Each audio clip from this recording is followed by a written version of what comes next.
Bienvenidos al mundo de la educación y la crianza, de las relaciones entre padres e hijos, entre docentes y alumnos. Comienza Crecer con Paloma Hornos.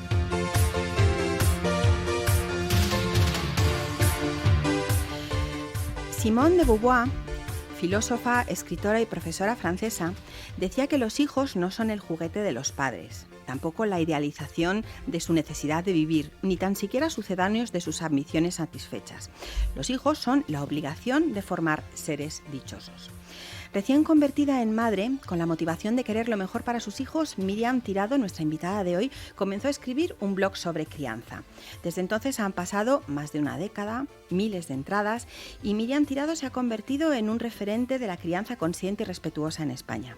Hoy, en Crecer con Paloma Hornos, vamos a conocer un poquito más a Miriam Tirado, que nos brinda su mano para conectar con nosotros mismos, para así conectar con nuestros hijos. Su propuesta, que conectemos con nuestro niño o niña interior, esa que los adultos todavía tenemos dentro de nosotros, y en conexión con ese niño interior, educar y criar a nuestros hijos. Miriam Tirado, muy buenos días. Hola, ¿qué tal? Buenos días. Yo encantadísima de que estés acompañándonos esta mañana de domingo. Licenciada en Periodismo por la Universidad Autónoma de Barcelona y tras casi 3 lustros como redactora de informativos radiofónicos, Miriam decide cambiar su vida, levar anclas y cambiar de rumbo, cuestionando el modelo tradicional de crianza y apostando por la divulgación educativa. Es autora de grandes éxitos en lo referente a cuentos infantiles sobre gestión de las emociones como Tengo un volcán o El hilo invisible. También ha escrito varios libros dirigidos a padres y madres como Rabietas o Maternidad a flor de piel y precisamente acaba de publicar su primera novela de ficción para adultos de título Removidas. Como ven, todo un lujazo contar con ella en el programa. Soy Paloma Hornos y les doy a ustedes que nos escuchan mi bienvenida esta mañana. Hoy conoceremos la parte más humana de Miriam Tirado, así que sin más preámbulos, comenzamos.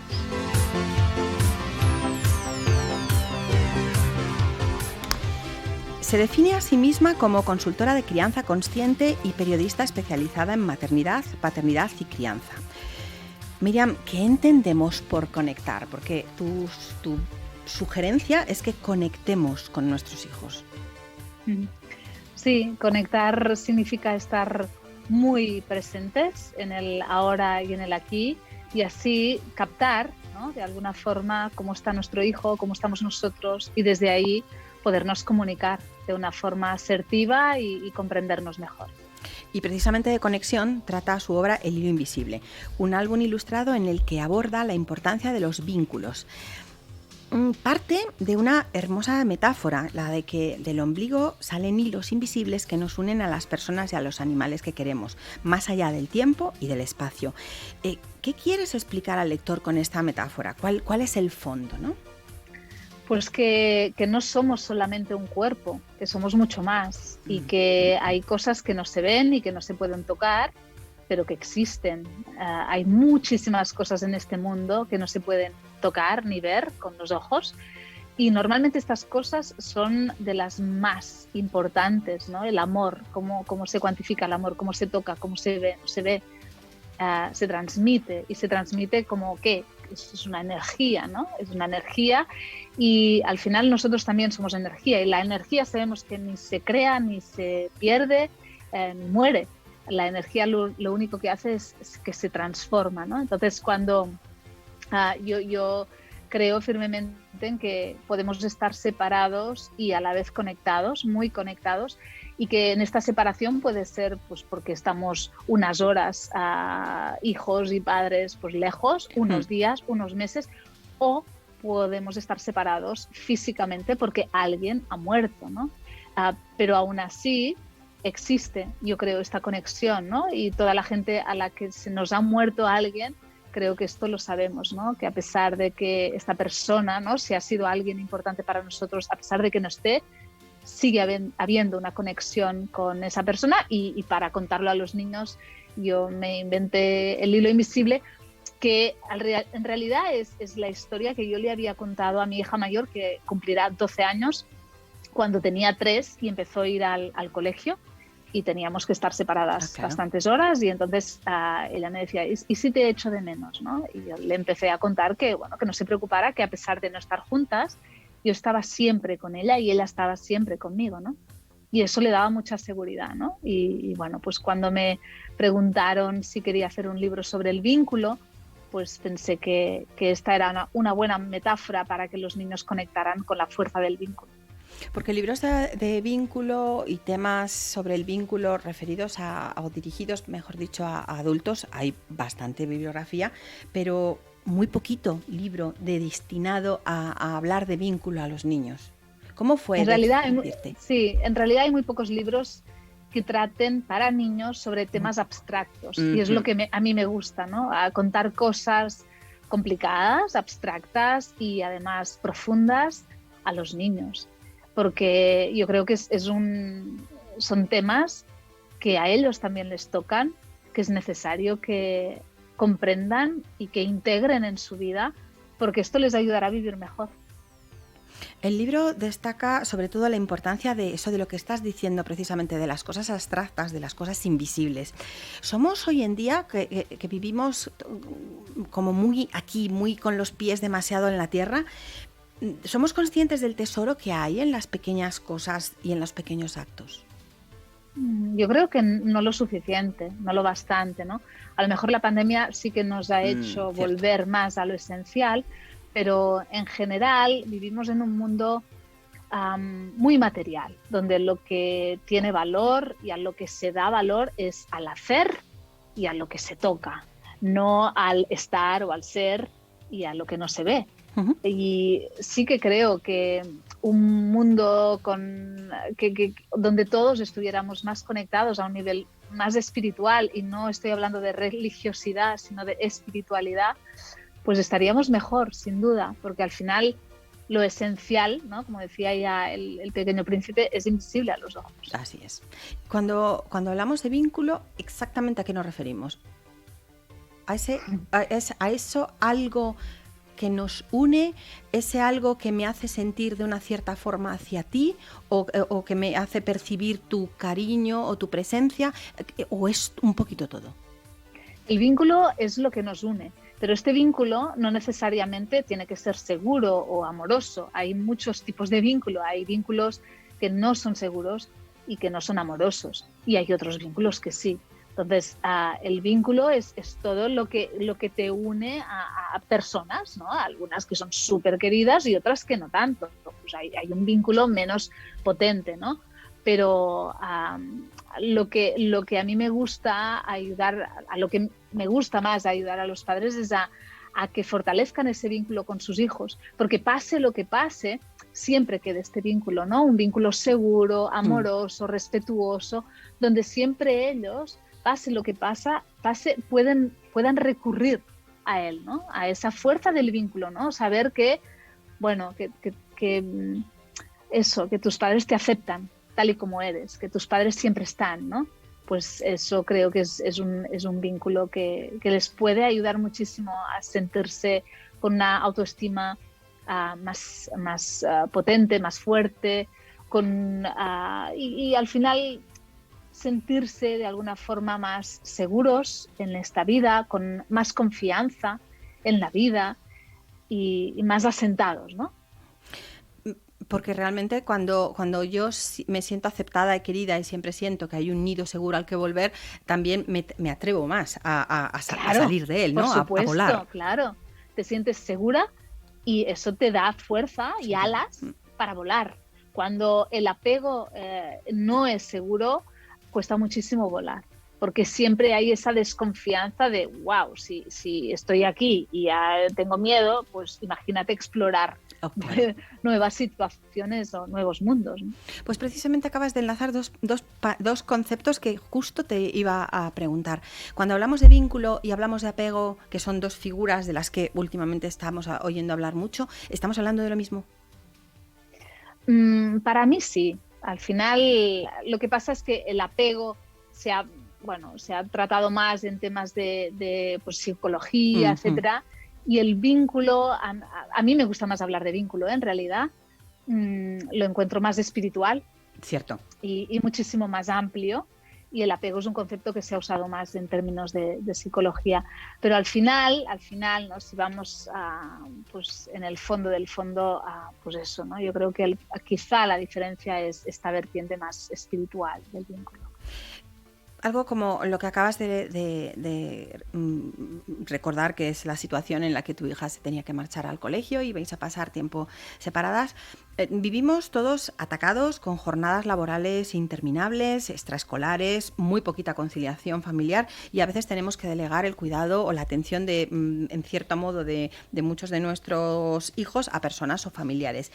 ¿Los vínculos son compatibles con este mundo de prisas y esta sensación de escasez de tiempo, o precisamente se trata de todo lo contrario? Quiero decir, de todo lo contrario. Gracias a que existe ese vínculo, también todos, unos y otros, quien vuela y quien recibe, podemos seguir con nuestras vidas. Somos un animal social, los humanos, y necesitamos de estos vínculos, necesitamos de esta sensación de que estamos conectados a los demás. Sin eso yo creo que seríamos muchísimo más infelices y muchísimo más inseguros. Lo que pasa es que, claro, dependiendo de lo saludables que sean los vínculos que tenemos en nuestras vidas, tendremos una calidad, ¿no? Interna de vida, mejor o peor, ¿no? Pero sin duda todos estamos vinculados. Es que vivimos en un mundo ultra vinculado, ¿no? Y aquí lo que tenemos que poner conciencia es en la calidad de estos vínculos, que es volver, ¿no? a lo pequeño y decir, bueno, a lo mejor tienes muchos vínculos, pero ¿cuántos de estos son sanos, por ejemplo? ¿Cuántos de esos te hacen sentir bien? ¿O cuántos de esos hacen que te sientas conectado y apreciado y a gusto, ¿no? Y a largo plazo y a medida que se va desarrollando un niño, ¿cómo es la diferencia si comparamos a un niño con un vínculo sano y amoroso, si me permite la expresión, y un niño con un vínculo que no es tan fuerte o no tan amoroso, ¿no? Si me permites repetir? ¿En qué se diferencia uno y otro? Para mí las grandes diferencias que hay es en la seguridad, en la autoestima y en la confianza. ¿En uno mismo? Confianza. ¿El qué? ¿En uno mismo? ¿Confianza en uno mismo? Claro, bueno, y en la vida. En la ¿no? vida. Y en la vida, y en confiar en los demás, en confiar en que, bueno, pues en que la vida pues te sostiene, ¿no? De alguna forma. Y para mí estas son las verdaderas claves, ¿no? Y hay mucha diferencia cuando hay un vínculos que no son buenos, o un vínculo como muy inestable, hace que el niño se sienta muy inseguro y por lo tanto con una baja autoestima, porque claro, si no me han dado eso que yo necesitaba, ¿no? Que es ese vínculo fuerte, a lo mejor es que no lo merezco, o a lo mejor es que yo no soy suficiente. Hablamos de vínculo, hablamos de apego y ahora también se escucha mucho esto del desapego. ¿Está relacionado o pertenecería a otro ámbito distinto? Bueno, claro, yo te tendría que preguntar en qué contexto hablamos has escuchado o te refieres tú, ¿no? El desapego en sentirte desapegado de las cosas, de sí, lo material. Sí, no en la retirada de cariño, de atención hacia un niño, sino precisamente frente al apego nos encontramos con otra palabra que parece que está relacionada, que es el desapego. Entonces, precisamente te pregunto, no estamos hablando de lo mismo, estamos hablando de ámbitos totalmente distintos. Bueno, en este contexto sí, ¿no?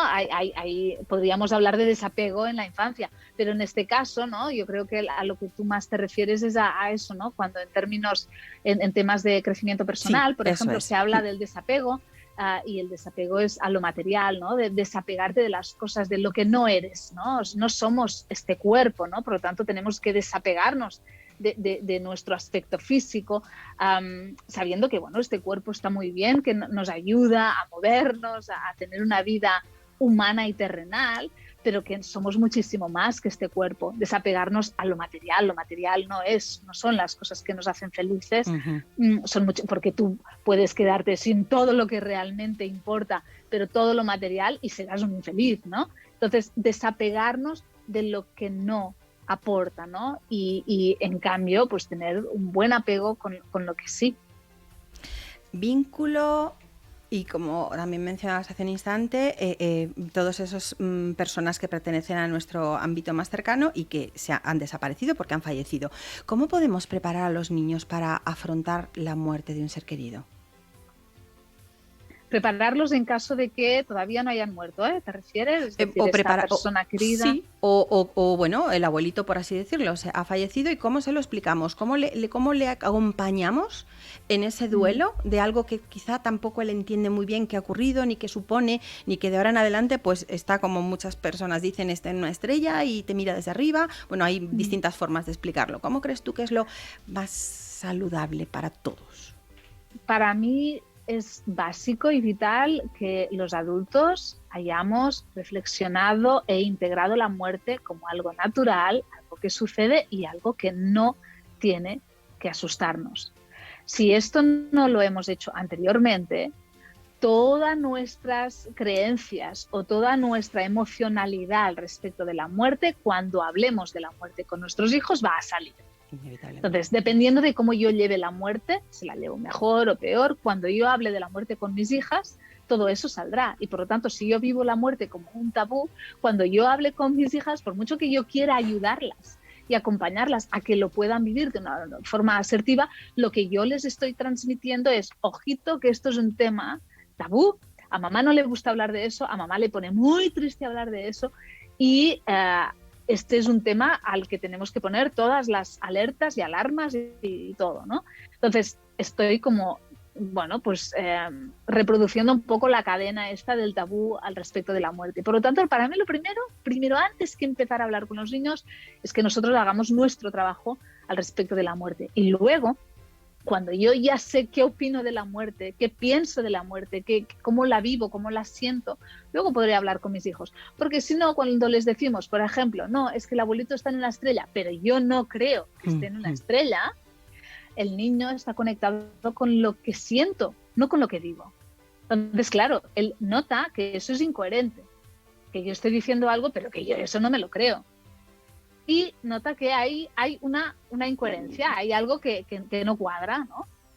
Y empieza, ¿no?, como a resonar como un tema que es delicado. Y la muerte no tiene por qué ser delicada. La muerte puede ser dolorosa, obviamente, cuando muere alguien querido, pero no tiene que ser un tema delicado, es un tema natural. O sea, es lo único que sabemos cuando nacemos, es que vamos a morir. Y no podemos convertir un tema ultranatural, todos los seres de este planeta mueren algún día, en algo del que no se puede hablar, ¿no? Tras vender cerca de 100.000 ejemplares del Hilo Invisible, publicas La Fuente Escondida. ¿Cómo surgió la idea de este segundo libro, o de este siguiente libro, La Fuente Escondida? Pues siguiendo con mi afán de hablar de temas que para mí son profundos, pero son vitales para poder vivir una vida más plena, y por lo tanto ayudar a los niños a empezar a entrar en estos temas y en esta conexión interior con uno mismo, primero con el Hilo Invisible y ahora con La Fuente Escondida, buscaba poder hablar de lo que somos, ¿no? Dentro de todas estas capas, después de todas estas capas, nuestro cuerpo, las emociones, nuestra mente, etcétera, llegar más profundo. Y lo más profundo es nuestra esencia, ¿no?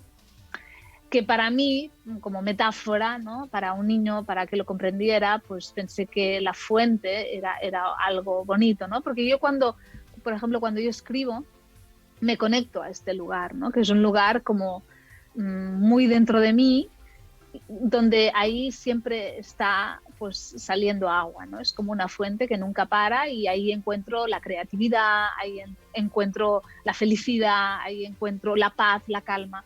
Pues eso, ¿no? Empezar a contar a los niños que dentro de ellos mismos hay todo eso, y hay una fuente de la que sale agua para ellos, donde pueden ir a beber, y que para poder ir a la fuente tenemos que estar conectados a nosotros mismos. Esto es algo que a mí me hubiera gustado mucho que me contaran cuando era pequeña, porque nos cuentan mucho del mundo exterior, de todo lo que pasa afuera, pero no nos cuentan sobre lo que pasa dentro de nosotros.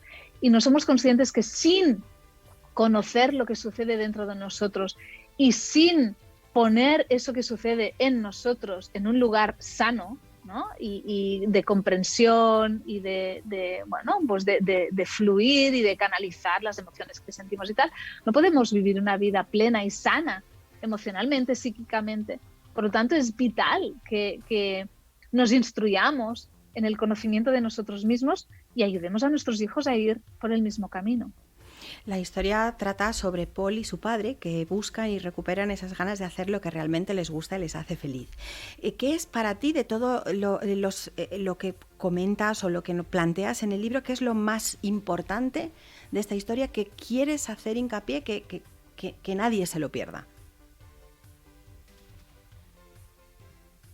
La posibilidad de integrar profundamente dentro de nosotros que a veces no estamos conectados con nosotros mismos, nos desconectamos por lo que pasa en el exterior, porque tenemos una época X, porque lo que sea, pero que siempre podemos volver a nosotros mismos y que para volver a nosotros mismos es necesario parar y el silencio, ¿no?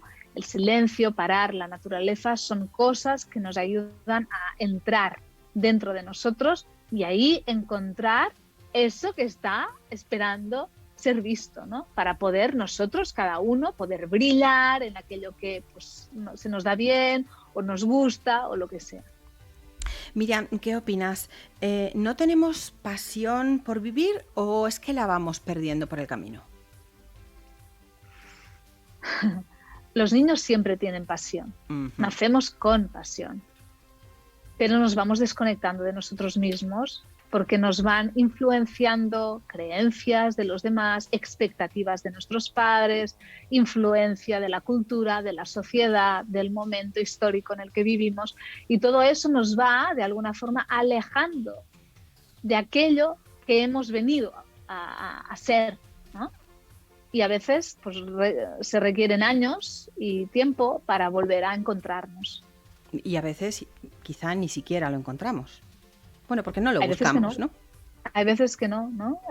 Porque estamos como muy, muy, muy perdidos debajo de muchas capas de cosas que hemos ido poniendo, ¿no? Expectativas de los demás, complacer a los demás. Y mientras complaces a los demás, te pierdes el complacerte a ti, que es lo que tú quieres, ¿no? Yo ahora es algo que he ido aprendiendo estos últimos años. He tenido que decir no a muchísimas cosas y muchas de muy bonitas, ¿no? De proyectos, invitaciones, porque aprendí que decir no, que si decía que sí a todo, me estaba diciendo no a lo que yo quería hacer de verdad. Me estaba diciendo no a mí, y a quien primer me debo es a mí, y a quien primer tengo que ser fiel es a mí misma, ¿no? Pues si podemos comprender eso, ¿no? Que estar conectados con nosotros significa pues eso, ¿no? Tener muchísimo más claro qué quieres, a qué quieres dedicar tu tiempo, a qué personas, con qué personas quieres compartir tu tiempo, etcétera.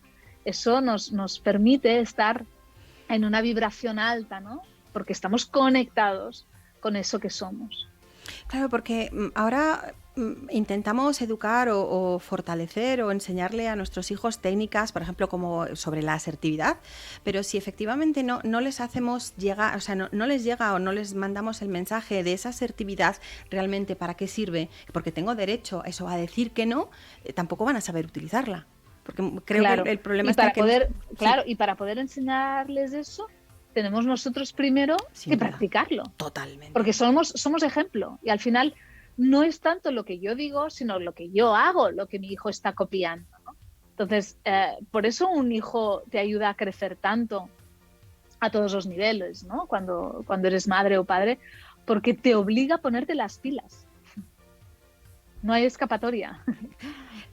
Volviendo a este mundo de prisas en el que, bueno, no es que estemos inmersos, es que lo hemos montado nosotros, ¿influye en esa desconexión, que es como una idea un poco, no filosófica, pero bueno, un concepto bastante más espiritual, y el estrés del día a día, realmente estaríamos hablando de las mismas cosas? ¿Uno lleva a lo otro?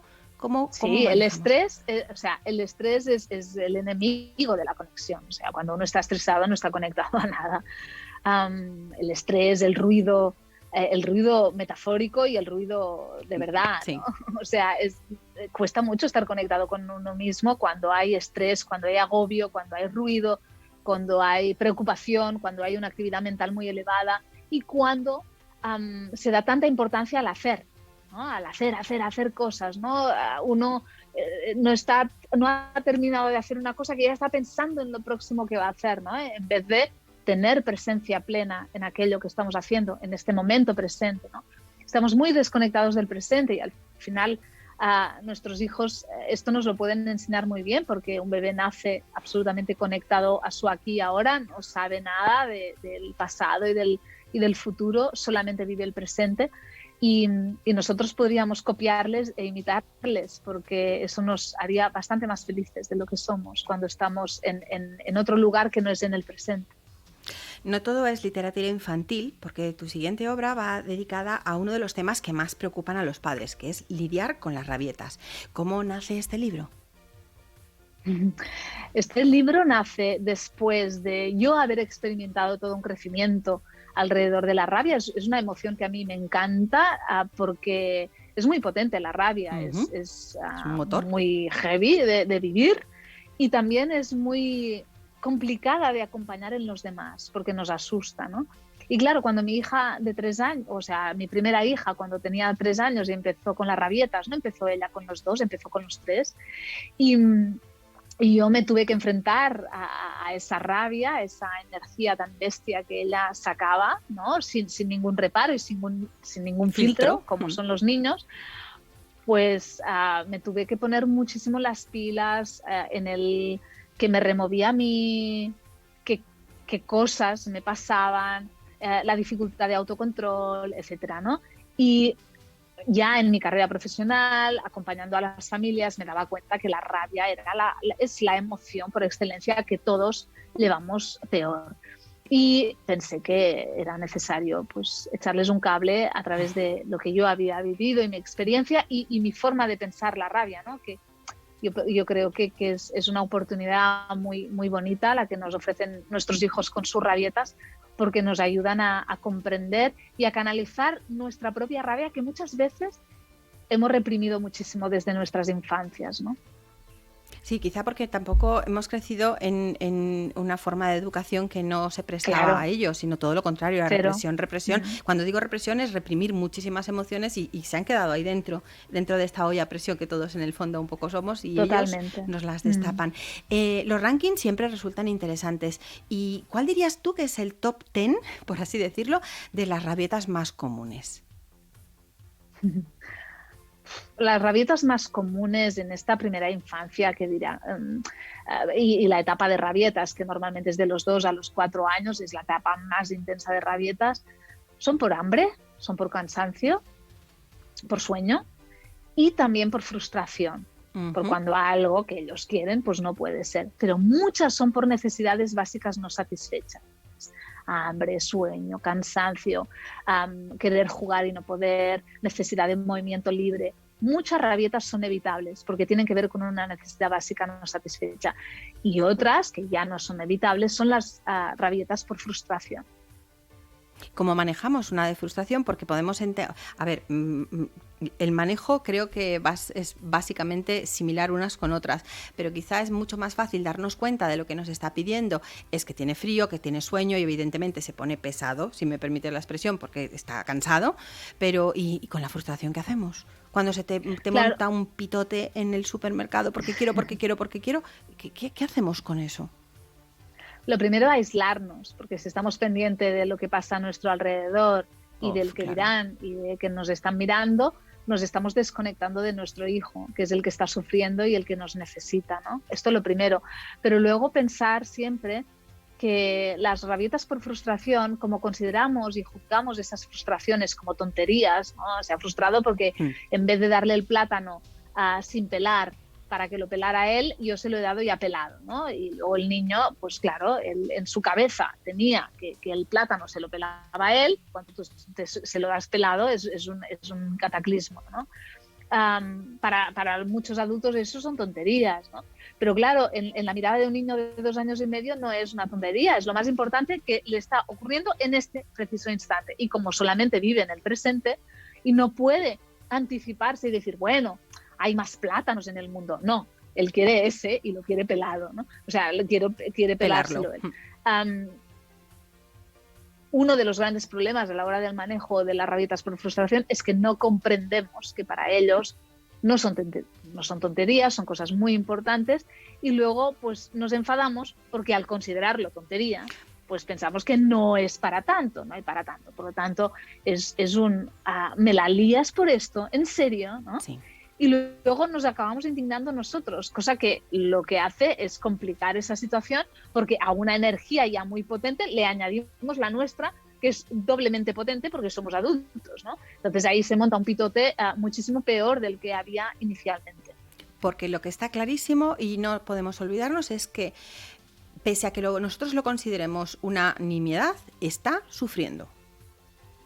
Un niño cuando tiene una rabieta está sufriendo. Cuando tiene una rabieta, una rabieta no es un enfado, porque se ha enfadado por una cosita y está así. No. Una rabieta es un niño berreando, desconectadísimo, no escucha, no te oye cuando hablas, no mira, no te puede mirar, está pataleando, está llorando, gritando. Un niño cuando está así sufre, o sea, sabemos que sufre. Y se nota, y se ve, y se siente. Y no solamente sufre él, muchas veces sufrimos todos los que lo vemos, sí, ¿no? en esta situación. Si podemos conectar en que eso es sufrimiento, no son ganas de complicarnos la vida, no es tomarnos el pelo, nos costará muchísimo menos acompañarle y ayudarle. ¿Cuáles son los errores más comunes que cometemos los padres cuando nuestros hijos tienen una rabieta? Enfadarnos. Este es un error muy común que no debería de ocurrir. No nos podemos enfadar porque un niño de 3 años se enfada. Es como si tú llegas un día y estás, yo qué sé, imagínate, enfadada por algo del trabajo o de algo que te ha pasado en una tienda, y cuando llega tu pareja a casa se enfada contigo porque tú estás enfadada. No tiene ningún sentido. Lo que esperamos cuando estamos así mal es que nos ayuden, nos acompañen y sobre todo nos comprendan. Por lo tanto, para mí el error más común y más grave es enfadarnos cuando nuestros hijos están enfadados. No les ayudamos y lo complicamos muchísimo más. Pero también el dar muchas explicaciones. Hablamos mucho y con una rabieta la clave es frases cortas y muy pocas, y priorizar el silencio y una actitud asertiva y abierta de los padres que acompañan, más que hablar mucho, porque a veces hablamos tanto que ellos se indignan más, porque es es que yo lo que quiero es que me escuches tú a mí, no yo escucharte a ti y tus explicaciones. Me da igual que me digas que has pelado el plátano para ayudarme. Yo estoy enfadado porque el plátano no lo quería pelado, ¿no? Entonces, si le damos tantas explicaciones, la rabieta va increciendo. Este es un error, hablar demasiado, sermonear, reñir, pero también desconectarnos, ignorarles, ¿no? Es como, bueno, pues ya te pasará y yo me largo. No, ahí se sienten como muy solos y estamos añadiendo sufrimiento a eso que ya estaba ocurriendo, claro. Porque antes era rabia, pero es que ahora es rabia y soledad. De hecho, los pobres te van persiguiendo por la casa con su rabieta, como diciendo, claro, o sea, mírame, no porque estoy aquí, no te vayas, mírame, efectivamente. Necesito que me mires. Si pudiéramos comprender, esto lo cuento en el libro Rabietas, ¿no? Tengo un capítulo larguísimo, creo que es el 4, sobre el llanto. El llanto es un temazo, el sostener el llanto de un niño, ¿no? Y sostener significa que yo pueda comprender que llora, que su llanto es legítimo, es válido, y que lo único que tengo que hacer es sostenerlo. Y sostenerlo es estar ahí con él, esperando a que se le pase, esperar a que el llanto vaya aflojando. El llanto, si podemos comprender que un niño de los 2 a los 4 años tiene el lenguaje muy poco desarrollado, puede hablar, pero hablar justito y hablar de cosas que le ocurren dentro en su interior, esto son todavía demasiado inmaduros. Si podemos comprender que el llanto es su lenguaje, nos será muchísimo fácil acompañarles. Pero muchas veces no pensamos en eso. Las rabietas, berrinches, pataletas, ¿podríamos decir que sacan lo peor de nosotros mismos? Como adultos, me refiero. Sí, sin duda. ¿Y qué podemos sacar de positivo de ellas? Si hubiera algo, que seguro que sí. Pues que nos pueden nos pueden ayudar a aprender muchas cosas, a aprender de nosotros mismos, a tener más autocontrol, a saber que las emociones son válidas y legítimas y lo que tenemos que hacer es acompañarlas y escucharlas, porque todas vienen a contarnos cosas. Si podemos comprender todo eso, las rabietas nos ayudan a crecer a nivel personal. Entonces, nosotros, las rabietas, cuando tenemos que manejar la rabieta de nuestros hijos, ¿algo hay de nosotros que nos conecte con nuestras propias rabietas de cuando nosotros éramos pequeños, o aquello ya ha quedado en un olvido?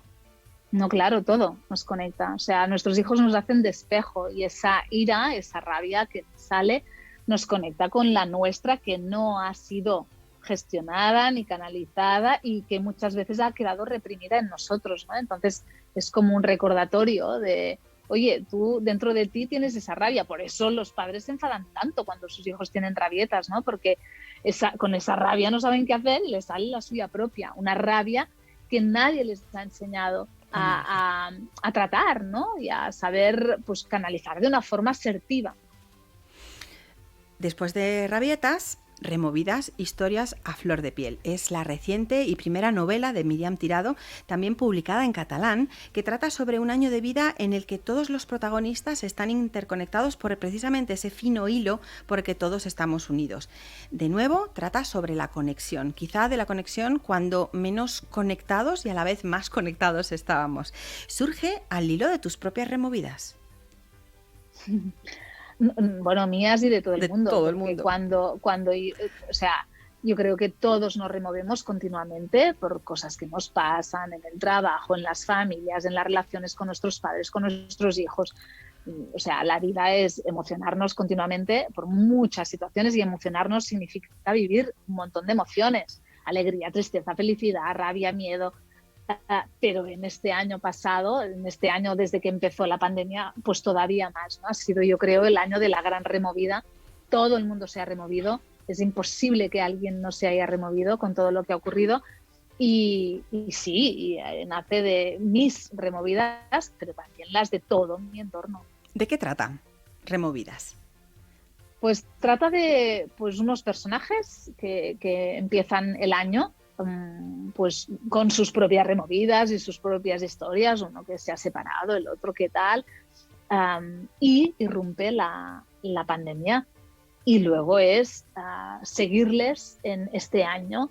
Durante 12 meses estamos en la vida de unos personajes que se van entremezclando y que se relacionan entre ellos y van viviendo sus propias removidas. Observar pues todos los momentos convulsos que pasan los personajes, que al final es un reflejo de los que nosotros pasamos, y si no hemos pasado, conocemos a alguien que ha podido pasar por algo similar, nos invita precisamente a eso, a ponernos en la piel del otro. ¿La empatía nos puede ayudar a superar este clima de miedo o enfado que nos rodea con esto de la pandemia? Totalmente. La empatía y el ponernos en el lugar del otro, el estar convencidos y saber que cada cual vive la vida a su manera, desde lo que ha vivido, desde su circunstancia, desde su carácter, desde su historia, desde su mochila, desde un montón de cosas, ¿no? Nadie ve las cosas de la misma exactamente manera, ¿no? Entonces, si yo puedo comprender que alguien que vive lo mismo que yo, o alguien con el que yo me relaciono, tiene una visión diferente de eso mismo que nos sucede, y que esto es normal, no es nada personal, no va conmigo, sino que es normal que tengamos visiones diferentes y que vivamos y sintamos emociones diferentes respecto al mismo hecho, pues me será más fácil comprender mi entorno, ¿no?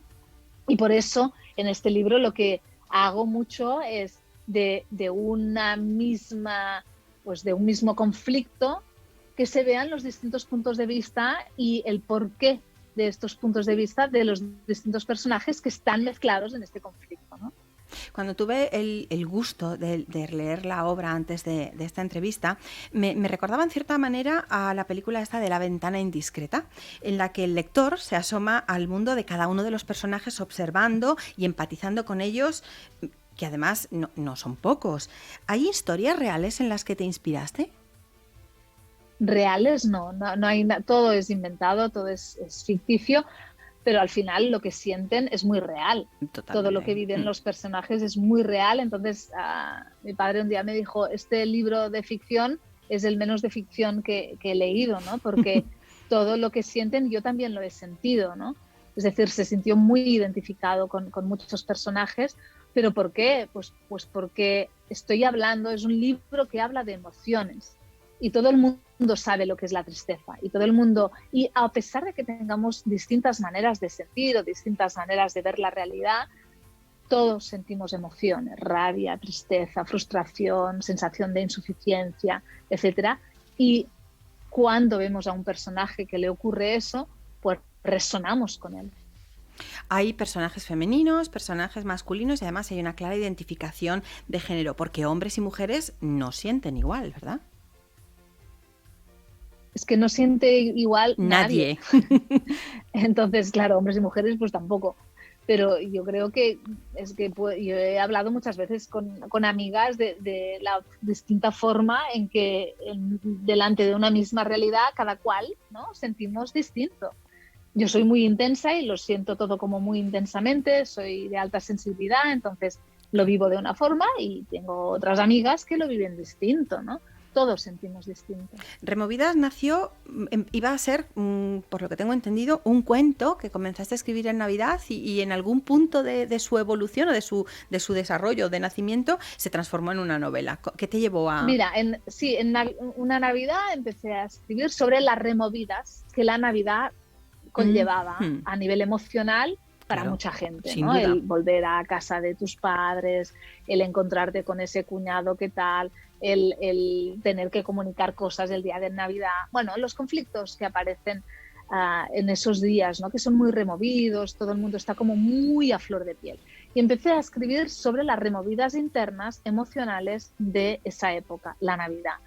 Y luego, bueno, volvimos a trabajar, ¿no?, después de fin de año. Y bueno, pues la rutina me engulló y paré de escribir, pero luego nos confinaron en marzo y retomé esa historia, ¿no?, de las removidas emocionales, claro, de Navidad, y de repente en marzo estábamos todos súper removidos. Y cogí esos mismos personajes y me los imaginé cómo estarían, pues en marzo, en abril. Y ahí, creo que era a principios de abril, ya me di cuenta que eso se estaba convirtiendo en un libro y que me apetecía estar un año con estos personajes, y he tardado pues un año en escribir el libro. Esta es la Míriam Tirado profesional, autora, y nos gustaría echarle un vistazo, con tu permiso, a Míriam persona, ¿no? A la parte más íntima. Y como dice el refrán, de casta le viene al galgo, porque fue la madre de nuestra invitada quien de una forma inconsciente, seguramente, le metió de lleno en el mundo de la crianza. ¿Cuándo tuviste claro que este era tu camino?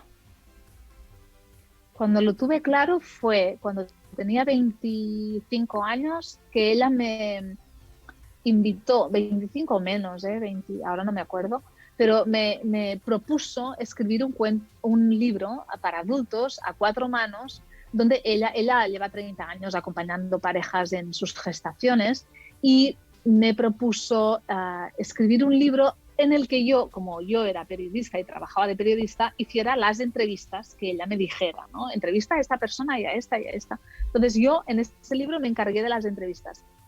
Y todas las entrevistas eran a madres y padres que habían vivido distintas situaciones en sus maternidades y paternidades y crianzas. Y ahí en esas entrevistas dije, vale, esto es muy importante. Es decir, el cómo gestamos, el cómo parimos y el cómo criamos y educamos a nuestros hijos es lo que puede hacer la diferencia de tener un tipo de mundo u otro tipo de mundo, ¿no? Y ahí, como yo yo trabajaba en Catalunya Radio, en el departamento de informativos, comunicando noticias, pues tuve claro que lo que quería comunicar era otra cosa, ¿no? Y era la importancia de criar y educar a nuestros hijos. ¿Y por qué te especializaste en la franja de edad entre 0 y 6 años? Porque lo que hemos vivido de 0 a 6, 7, sobre todo hasta los 7, nos marca para toda la vida. Es la etapa más importante de nuestra vida, a nivel de que todo lo que integramos lo hacemos de una forma inconsciente y por lo tanto queda grabado a fuego. Y luego en la adultez vemos, ¿no?, que muchas cosas que nos ocurren vienen de esa etapa. Y eso me apasiona. Y además es una etapa en la que el niño es muy distinto al adulto y muchas veces los adultos no comprendemos, ¿no?, el por qué hacen las cosas que hacen. Y creía muy importante divulgar sobre esa etapa para que hubiera más conexión padres e hijos. Recuperando el tema de las rabietas, ¿recuerdas cuál fue la rabieta más gorda o que más recuerdas de tus hijas? ¿O eso se olvida? No se olvidan las gordas, yo creo que las recordamos, pero no tanto como las gordas, porque recuerdo las rabietas que han tenido un valor, ¿no? Es decir, que a mí me han servido para hacer como un clic. Y me acuerdo de una cuando mi hija de 3 años, un día que llegábamos, creo que era octubre, llegábamos a casa a comer, después del cole, ella estaba cansada, con sueño, todavía dormía la siesta, tenía hambre y montó una pataleta monumental antes de comer y al final yo llevaba 20 minutos escuchando sus gritos y no podía más, yo también estaba muy cansada. Le dije, bueno, basta ya, ¿no? Basta ya. En plan, termina ya esto. Y me dijo llorando, mamá, es que no puedo parar, que no he terminado de llorar. Y ahí fue cuando me di cuenta, ¿no?, de quién soy yo para decirte cuándo tú tienes que parar de llorar. O sea, el llanto es algo personal e intransferible y solamente tú sabes cuando ya esa pena se ha ido, ¿no?, o ese sufrimiento o lo que tengas que sacar, ¿no? Y desde ese día jamás he vuelto a decir a mis hijas que parasen de llorar. Me gustaría proponerte una forma divertida de terminar la entrevista. Respóndeme sin pensar demasiado y con a lo sumo 3, 4, 5 palabras. Si dirigieras una película, ¿a qué género pertenecería? A la ciencia ficción. Ciencia ficción. Pues precisamente no es de ciencia ficción de lo que hablas en tus libros, ¿verdad? No, pero me encantan todo lo que me haga imaginar situaciones nuevas que no he vivido. Me encantan sobre todo las que hablan de el fin del mundo, de ir a explorar otros planetas, estas cosas. Bueno, entonces compartimos aficiones. ¿Qué le preguntarías a tu yo de dentro de 20 años? ¿Qué le preguntaría? Sí. ¿De qué estás más satisfecha, por ejemplo? ¿Y crees que podrías decir ahora mismo una... O sea, no hace falta que la compartas con nosotros. Más o menos, ¿tienes una...? No tengo ni idea. No porque ni idea. Creo que tal y como estamos, en 20 años puede haber pasado de todo. Así que no tengo ni idea. Cierto. ¿Cómo es un día perfecto para ti? Día perfecto es un día en el que yo estoy como muy centrada, muy en lo que quiero hacer, con el foco muy bien puesto y disfrutando de cada minuto. Para mí esto es un día perfecto. Te apasiona la naturaleza, corres, practicas deporte. Es una actividad que compartes con tus hijas porque además tienen 15 años, 12 y 15. No, casi 12 y 7. 12 y 7 son más pequeños. Sí, correr lo hago sola, me gusta correr sola. Es mi momento, es mi rato de autocuidado. Y la naturaleza sí, estamos tanto como podemos en el bosque y gozando de eso y de la montaña.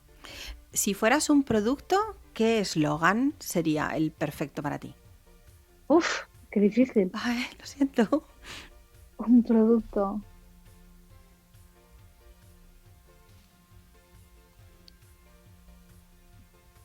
¿No se te ocurre? Conecta. Ajá. Conecta sería. Bueno, estupendo.